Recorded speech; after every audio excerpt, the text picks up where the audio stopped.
Hello Taste Buddies, this is Vince of Sauté and Sweet Corner and welcome back to our channel.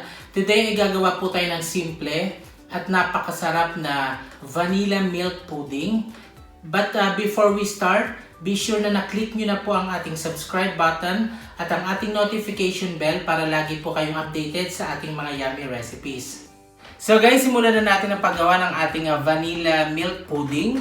So, napakasimple lang dito at napakadaling sundan. So, meron ako ditong cornstarch, egg yolk, vanilla extract at ang ating fresh milk. So, ganito lang yan guys. So, taste buddies, dito sa ating vanilla milk pudding, gagamit tayo ng 1 liter na milk.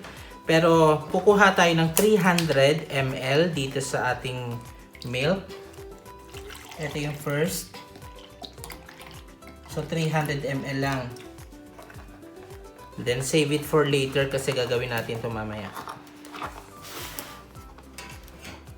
Then, ang ating sugar.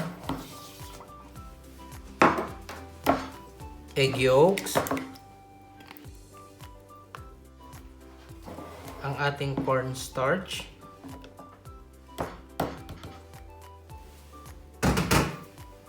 Mix it well.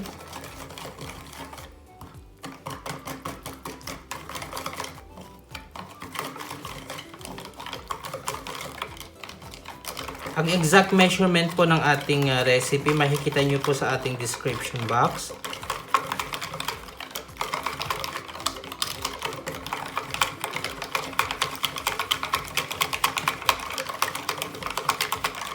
Then maglalagay tayo ng vanilla extract.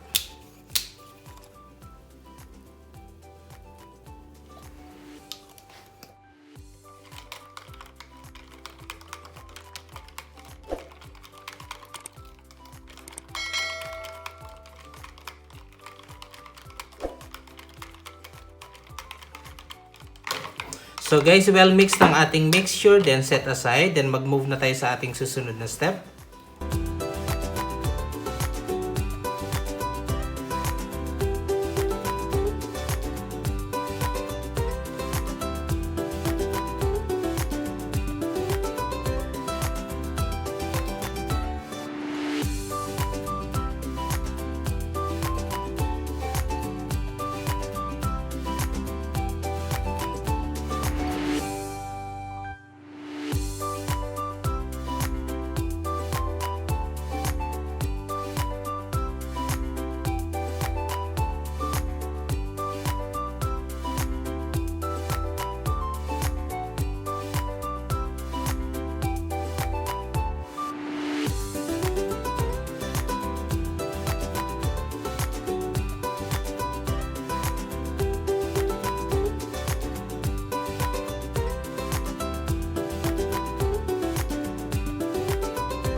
So taste buddies, ang susunod na gagawin natin ay ang caramel ng ating vanilla milk pudding. Napakadali lang to guys, kaya samahan nyo na ako.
So that's it for today, taste buddies, ang ating vanilla milk pudding. So don't just drink your milk, you can create a delicious dessert out of it. So try nyo po sa inyong mga kitchen and I'm sure magugustuhan ito ng inyong mga kids. So thank you guys for watching. Until my next yummy recipes, and please don't forget to subscribe and make sure na na-click nyo na ang ating notification bell para lagi kayong updated sa ating mga yummy recipes. So try nyo to guys, napakasimple at napakasarap na dessert. Bye!